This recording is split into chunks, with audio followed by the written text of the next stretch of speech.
Welcome back to another video. So today I'm reviewing my EGO LM1903E-SP battery lawnmower. This is in EGO's 56 volt battery range and it's the 47 centimetre cut variant. We've been using this mower for the last 6 months as our main mower in our gardening business and as well as sort of at home as well. So we've given it plenty of use, and in this video what I want to do is talk through my experiences with the mower, some of the good points, some of the bad points, and hopefully by the end of it you'll know whether this is the mower for you or not. I'm not going to go into too much detail about the overall specs of the machine.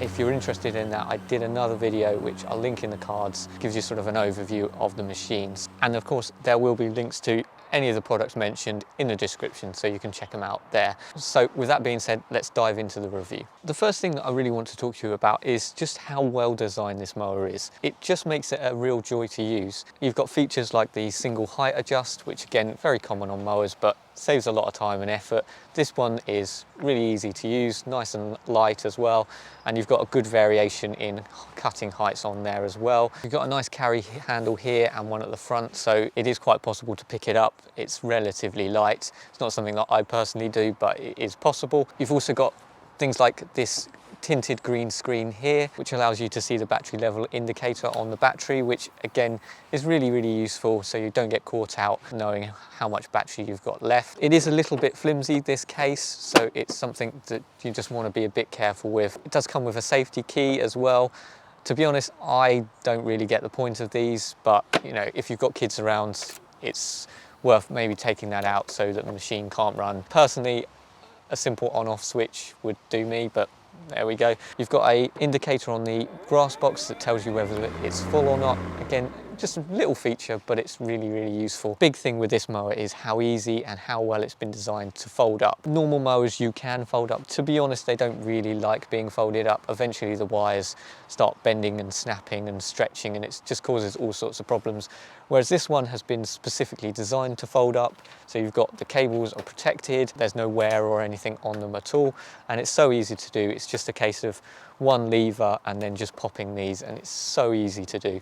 And once it's folded up, it's literally in this space here, no bigger than a wheelie suitcase. Talking of wheelie suitcases, when it's folded up, you just grab it here and then you can wheel it around on those rear wheels. So, you know, maneuvering it in that state is really easy as well. So if space is an issue for you, then that's something to consider. The controls on the handle are all very self-explanatory and they work really simply and obviously as well. So there's no confusion or problems there. Being a battery tool, there's virtually no maintenance, but what maintenance there is really easy to do. So to clean it, it's just simply give it a wipe over or a blow off and it'll be fine. If you need to access the blade, change it, sharpen it, it literally takes seconds.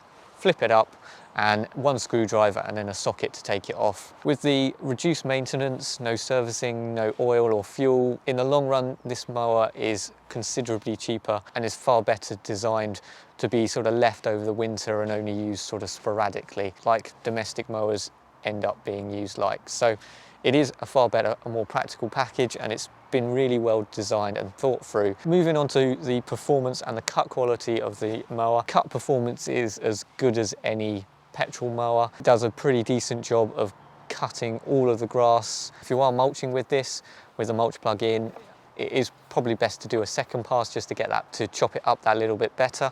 That's something that you probably want to be doing with a petrol mower anyway. And it does a pretty good job of mulching. Not incredible, but you know, if you've got very little grass growth, then it's worth doing. Now, we've used it with the high lift and the mulch blade, and in terms of bagging, the high lift blade is superb. It fills this bag up really well. The bag is plastic and canvas, so there's plenty of airflow in there, and it really does bag very well. The mulch blade is not quite as good in terms of its bagging performance, but still passable on good conditions, and it does chop the stuff up that little bit better. If I was going to pick one, the high lift blade is absolutely fine to use, and it does a pretty decent job when mulching as well. So that's the one I would pick. The only disappointing thing in terms of its performance is its wet weather performance and long grass, thick grass performance. If you're using the mulch blade, forget it. It is terrible in the wet. It just doesn't have enough oomph to get it even out of the deck, let alone in the chute or anything like that. The high lift blade is slightly better, but it really does struggle. The lawns that we tried it on weren't that wet and they weren't that long, and it really did struggle. So it's something to consider, because this mower really does struggle in the wet. So if you do want the best out of it, keep on top of your lawns, mow regularly and mow when it's dry. And it does really affect the battery performance as well when the mower is working hard in wet conditions. So you're going to have a massively reduced run time as well. So again, that's something to consider.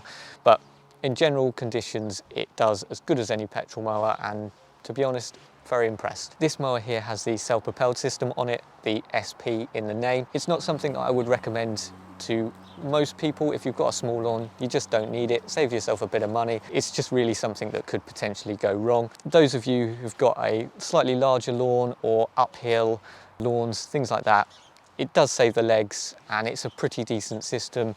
It's controlled on top of the handle there. You've got speed variation from 1 mile an hour to about 3 mile an hour. So again, you can get a clip on if you need to, but you could also go nice and slow. Also, another nice feature with this self-propelled system, you can run it without the blades or the machine working. So, you know, if you're maneuvering it on gravel or things like that, or a tricky site, there are a few quirks which come out occasionally on the self-propelled system. Randomly, the rear wheels will just simply lock, and you have to just push that mower forwards and backwards just to unlock them. It does it randomly, and it can get a little bit annoying, but as I say, it's simple to fix. All in all, it's a pretty decent system, and as I say, it does save your legs. Now, being a battery mower, I've got to talk about battery performance and battery runtime. And to be honest, this is a bit of a mixed bag when it comes to this mower and the batteries themselves. The runtime figures that EGO states are pretty impressive, and to be honest, in good conditions, I would say that they do achieve those figures, if not quite a bit better. Certainly my 5 amp hour battery, which the set comes with, would be absolutely fine for even quite a large lawn. With the fast charger that comes in the set, you know, you can get that charged in under an hour. So even if you can't quite get the lawn done, it doesn't take that long to get that charged up and get that last bit of the lawn done. We bought the 7.5 amp hour battery just to give us that little bit extra runtime, and it is a bit of a beast in terms of its runtime, and it does give you quite a bit more than the 5 amp hour battery. Whereas the 5 amp hour battery I haven't had a problem with, and it charges perfectly and gives a fairly consistent amount of runtime. Because of the vari-speed motor, there is some variation in the runtime, so depending on how hard the machine is working, that does affect the battery runtime, but generally 5 amp hour battery works perfectly and gives fairly consistent runtime. This 7.5 amp hour battery, which is not cheap, very expensive in fact, it doesn't charge well, so it will get to sort of 3/4 full and then stop, and then sometimes it will tell you it's full and then you put it on and then it's not full and it will carry on charging, and it's just a bit of a palaver to get it fully charged, and then even when it is fully charged, you're just not sure whether it is fully charged. So that's been disappointing, and I'm not sure that I'm getting the full performance out of it.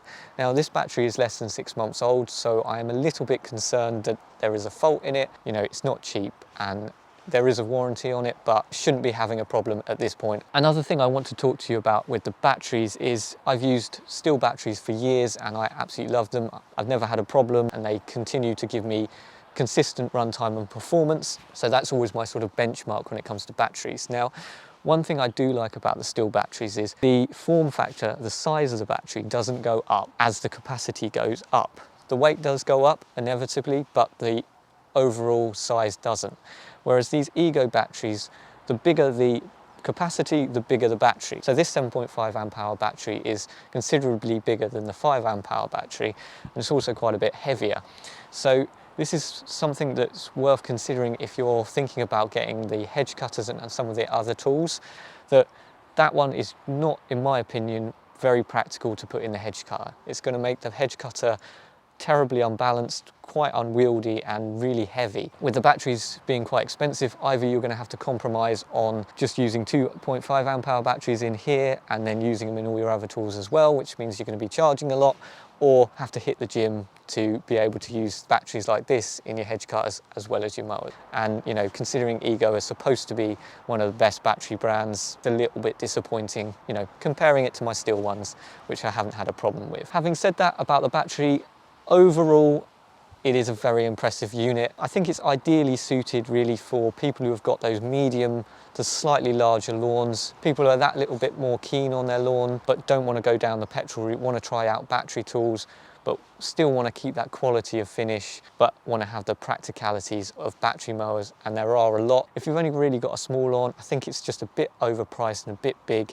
You know, they do smaller ones, but there are cheaper battery ones out there if you want to go down that battery route, probably a better option for you. So there you go, there's my review of the EGO LM1903E-SP. If you found it useful, give us a thumbs up and maybe consider subscribing. If you've got any comments or questions about the product or the battery series in general, drop them in the comment section, I'll get back to you. And that just leaves me to say thanks again for watching, bye for now.